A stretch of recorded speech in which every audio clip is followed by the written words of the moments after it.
Dear student, Python turtle টিউটোরিয়ালের 4 নম্বর ভিডিওতে তোমাদেরকে স্বাগত। আজকে আমরা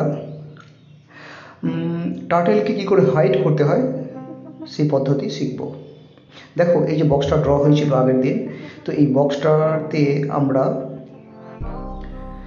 দুখানা টার্টল আছে জানি, একটা হচ্ছে ডিফল্ট টার্টল, একটা হচ্ছে আমাদের বানানো টার্টল।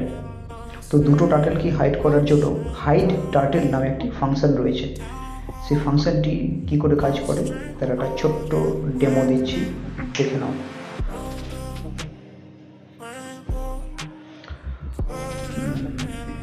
তাহলে এর সিনট্যাক্সটা কী হবে, যদি আমি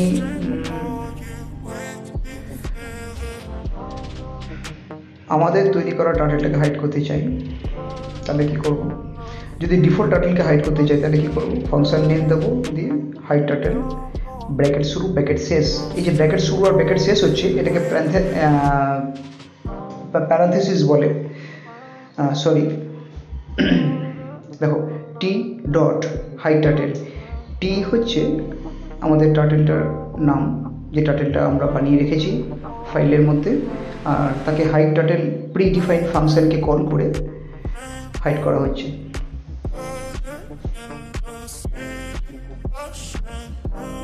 ফর আওয়ার টার্টল হাইড, বাস এটা লিখলেই আমাদের তৈরি করা টার্টলটি হাইড হয়ে যাবে। যদি আমি T1, T2, T3 করে আরও টার্টল বানাই, তাহলে প্রতিটা টার্টলকে হাইড করার জন্য এই একই পদ্ধতি অবলম্বন করতে হবে।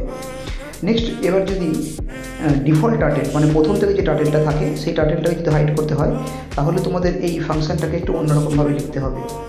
তোমাদের লিখতে হবে টার্টল, মানে এখানে টার্টল যে মডিউলটা যেটা আমরা ইম্পোর্ট করেছিলাম, টার্টল মডিউলটাকে কল করতে হবে। টার্টল মডিউলটাকে কল করে ডট লাগিয়ে তোমাকে লিখতে হবে হাইড টার্টল।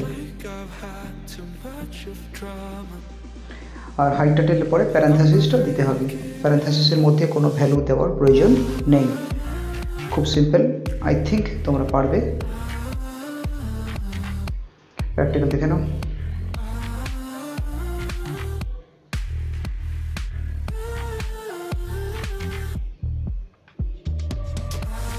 ওকে, এর মধ্যে কিছু পরিবর্তন করছি।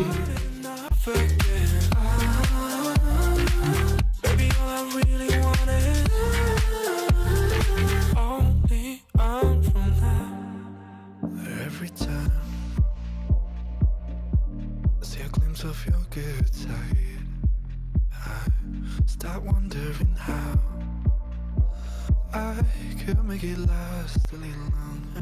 দেখো, এর মধ্যে দুটো টার্টলই হাইড হয়ে গেছে। How long should I be waiting? Feels like I've had too much of drama. এর মধ্যে দেখো আমাদের তৈরি করা টার্টলটা হাইড হলো। এইবার আমাদের তৈরি করা টার্টল এবং ডিফল্ট টার্টল দুটোকে হাইড করে দেখাচ্ছি একটি লাইন ড্র করে। ওকে, থ্যাঙ্কস।